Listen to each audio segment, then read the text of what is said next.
VITEM, cette agence qui a été créée il y a 3 ans, associant à la fois l'État et les collectivités territoriales de l'ère PACA notamment, est une agence qui est complètement dédiée aux questions durables et en principe des questions liées à la transition écologique.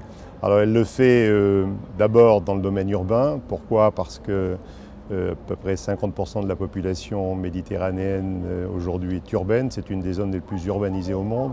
Nous le faisons au travers de différents outils. D'abord la Villa Méditerranée, dont vous voyez la symbolique est d'être un lieu de partage, un outil de partage, d'expertise, mais également de projet sur l'espace méditerranéen et sur les questions liées à la durabilité. On le fait au travers des instruments de dialogue dont nous avons, on le fait au travers des instruments de formation, des instituts de formation que nous avons au sein de la VITEM, et on le fait également au travers des projets. La MEDCOP 21 est une première, c'est-à-dire une espèce d'effet de loupe qui est mis par rapport à la négociation globale sur la COP 21, qui est la 21e conférence des parties qui va se tenir à Paris au mois de décembre.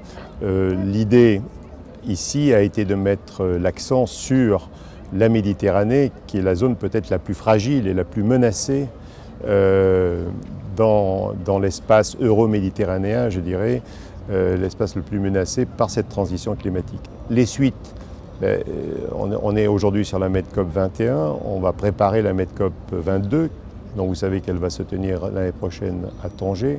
Et bien évidemment que la VITEM et la Villa Méditerranée vont être associées très étroitement à cette manifestation. Nous voulons faire de ce lieu, ici à Marseille, autour de la Villa Méditerranée, une espèce de point de rassemblement, point de ralliement de toutes les connaissances, les expériences et les volontés, les bonnes volontés, en particulier celles de la société civile qui sont liées et qui seront des acteurs, je dirais, dans la transition climatique en Méditerranée.